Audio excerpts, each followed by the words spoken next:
The Roses. Not a remake of War of the Roses from the 1989 movie, but this is The Roses. A bit similar. We're about to get into that right now. So The Roses, rated R, 1 hour, 45 minutes. Who's starring in this, Miss Jules? All right. So it stars Olivia Colman, Benedict Cumberbatch, Kate McKinnon, and Andy Samberg.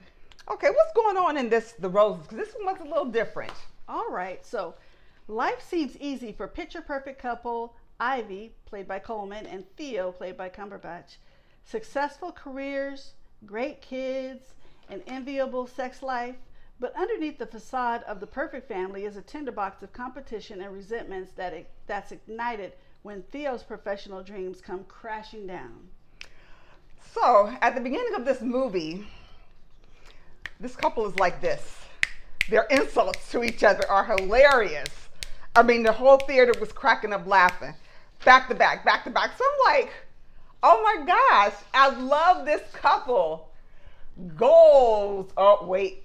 Let me back that up. Let me back that up what I just said, because I don't know if this is goals or not.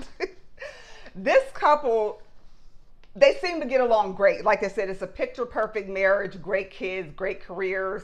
Everything is popping with them. But underneath there's an undertone of kind of, did she really mean that insult? Wait a minute, that kind of sounded a little rude. Is that what you meant when you said that? At this time, I'm like, hold up, let me see if this is a couple I really want to be like. What got me the most, and I have to admit this, but I corrected myself. I'm so conditioned to watching movies when you see older men, you're used to seeing a younger woman. That's just how, it's being worked on. We know it's an issue. That threw me off for a minute because their chemistry on here was on.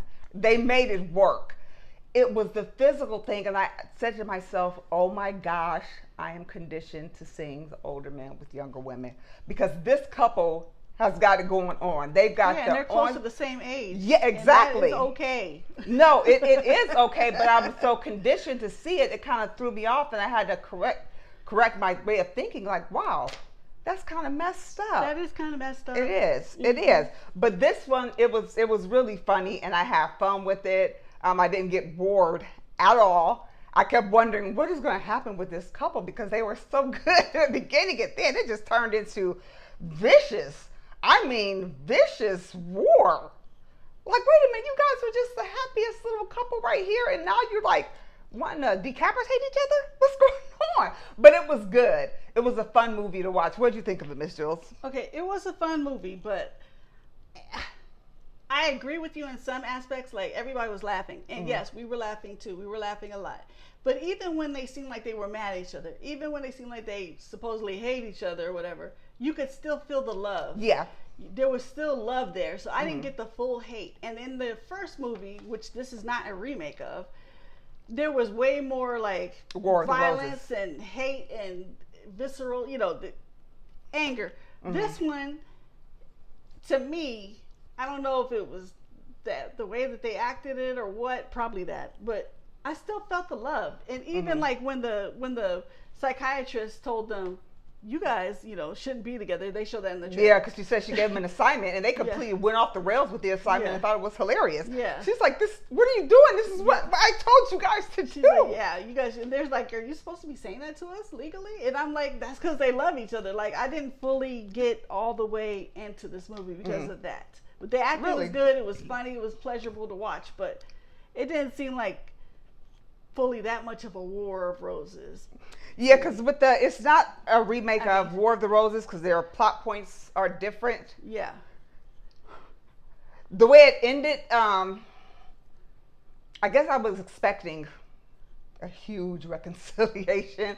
It didn't disappoint me at all. And I like it when I'm wrong as to how a movie is going to end or it comes out or whatnot. But this is one of those movies that was funny enough for me to watch it again. It wasn't a completely comedy, but it had comedic elements in it. I might watch it again, but I'm not even really positive on that because, I mean, like I said, they were pleasurable people. But, I mean, they're supposed to be like, even when they're like supposed to be hating each other, Sometimes I got the anger, but sometimes I still felt the love underneath. I don't know. Because they joked with each other so much. Yeah. And that's why for the longest I'm like, is she serious or was she serious? Okay. They wouldn't kill each other. That is not my goals anymore, but okay. It was fun though. We got some fun facts here. Okay. Right. So the oranges that are thrown in the fight scene were sponges, and the Italian chandelier was made of candy glass. They can't really hurt each other in this. Come on, they're actors. You don't want them giving each other black eyes with some freaking oranges. Apart from the dinner party scene, every item of clothing Amy, played by Kate McKinnon, wore was thrifted. Kate McKinnon was, she was a nasty little horn dog in here. And I think she is so hilarious. I loved her in Ghostbusters too. Yeah. But she is so darn funny. She on Ghostbusters and Barbie movie and everything she's in. She just brightens it up. Yes, she does. Is she on Saturday? She was on Saturday Night Live. Okay. She's not a regular on there anymore. No, okay. So the house in the scene, the house in the film isn't real. Okay. It was dreamed up from scratch by production designer Mark Ricker and constructed on a soundstage. I wanted the house to represent how deconstructed their marriage was, Ricker says, and visuals that symbolize that. It's already got holes in it. It's fractured. There's a big window in the master bedroom, but it's tilting, a leaning tower. There are open holes in the walls. The stairs are cantilevered, fragile because they're teetering, with those literally holding up, with nothing holding them up. It's almost like this house is deconstructing itself. Symbolism I just of their remember relationship. seeing that house that he built, and I was like, "Wow, that is awesome!" Like, and then freaking build me a house. And then, are you sure? Think about it. Yeah. You don't want him to build you a house. No. I'm a little bit disappointed with the tomato meter. Wait, I got one more. Okay. Director Jay Roach toyed with the idea of having Kathleen Turner, one of the stars of the original 1989 film, voice the computer Hal as a playful nod to that film. Eventually, he decided against it, feeling the gag was too obvious and distracting. Which is good, because I feel like it would be too, because she has a very distinct voice. Yes, she does. Yeah. Still. It's a beautiful voice. It's very distinct, though, so you definitely would know that that's her. But now go ahead with your ratings. So I'm a little bit disappointed with the tomato meter. So I would give this a 3.5 clappers. Tomato meter gave it only 65%. Yeah, those are the real critics. I mean, we're real critics too. I'm sorry I say that like that. Yeah. Those are the critics. And then the popcorn meter gave it 78%, which is the regular audience. It's still kind of low. Yeah, I'm just going to give it a 3. Yeah. I'm going to give it just a 3. Went too into it. Yeah. No, I was into it, but like I said, I didn't feel the full hate. It's just two lovely people. I think with his stuff coming crashing down and hers being so successful, kind of uneven the scales a little bit. And, you know, as a man, he was probably feeling a little, well, damn. Yeah, I got it. I understood it. But like I said, when they're supposed to be fighting and stuff, it's just this, I don't know. I was like, maybe it's a British thing or something. I don't know. And some of these, and you know, like how you said, when they're calling each other names, they're like, did they really call each other that? But again, I'm thinking, is that a British thing? And it's not really mean, because sometimes they were smiling and laughing when they're that's why they were like, that's a good one. Yeah. You know, like. And that the woman, he sounded kind of serious when he said that. Was kind of low. Yeah. I maybe shouldn't have said something like that. He was joking, but okay, but that was their thing, so, you know, that's it. Well, there you have our review of The Roses. Don't forget that Jules and I, you can find us on 4 different places. First, you can find us on Cash App. Any donations are appreciated. You can also find us on Facebook. We are on YouTube.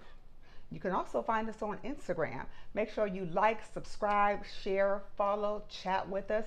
Is there a movie you want to see?